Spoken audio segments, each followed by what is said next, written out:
made this yourself with your father when you were how old? I was about 17. It's quite funny, sort of it being a museum exhibit today. It's not really, it's a working instrument, this really, but just for today it's on display, as am I at this moment, I suppose. But yeah, this is a piece of a 100-year-old fireplace at the time, and these are all bits of junk that I made it from. But that's been the guitar that I've played all those years, almost without exception. Name some of the songs that you've composed on there.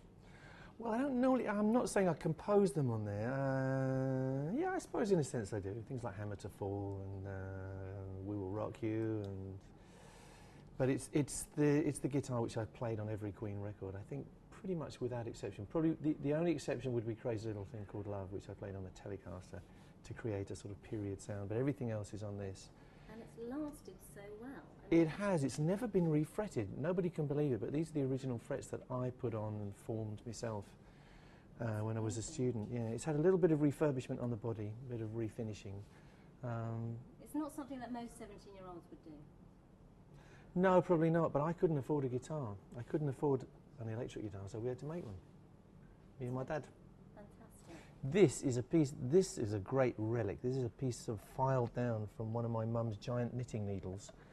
And this is a piece of a saddlebag holder. It's all made out of bits of stuff which you might have lying around. This is a piece of a table in here. I mean, this is a skull guitar.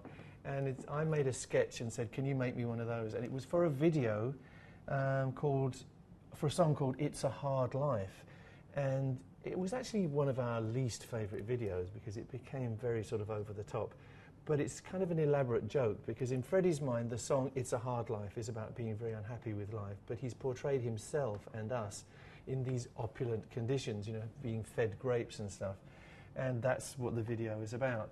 And I was playing this skull guitar in the video, and it worked out very well. We had some props people who made it exactly to my specifications, and I think they made a wonderful job of it.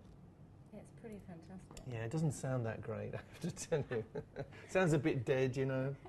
And these are Freddie's handwritten lyrics. For the song, It's a Hard Life, yeah, that's right. And it has its own little guitar case, which is a coffin, of course. It must bring back so many memories for you. I mean, how difficult is it without Freddie being here? Well, you get used to anything, don't you? You know, I mean, I still think of Freddie all the time, but in a very good way, in a positive way. Yeah, it's like losing a family member. You get used to it after a while. I mean, I still miss my mum and my dad, you know, and I still miss Freddie, and that's the way it is. But life carries on, and you do your best. And in Freddie's case, we have so much of him that keeps him alive with everybody. So it's a nice feeling, really, and I'm sure you would love this.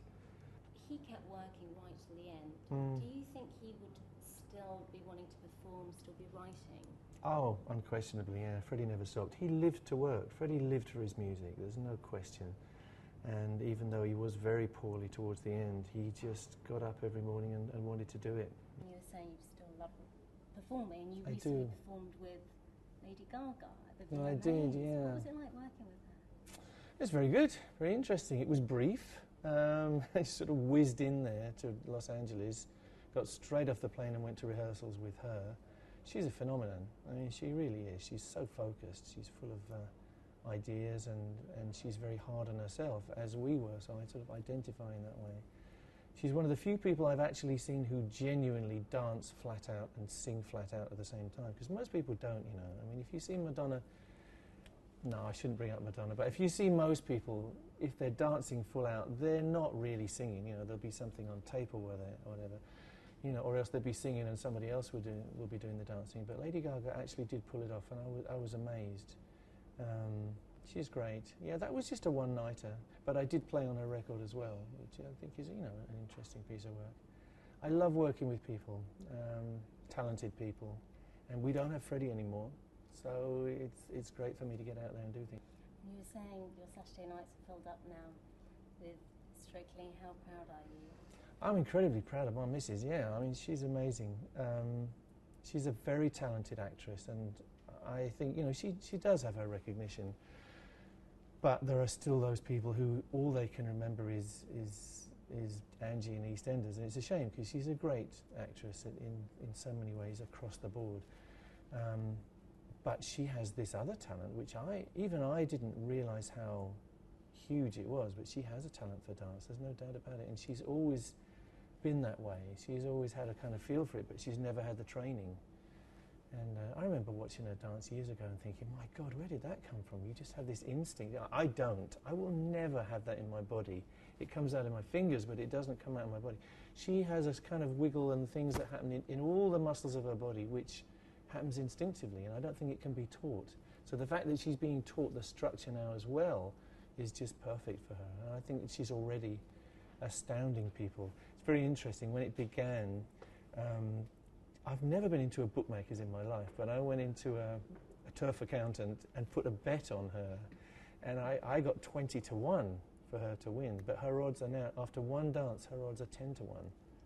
So that shows what's happening, really. She's surprising a lot of people.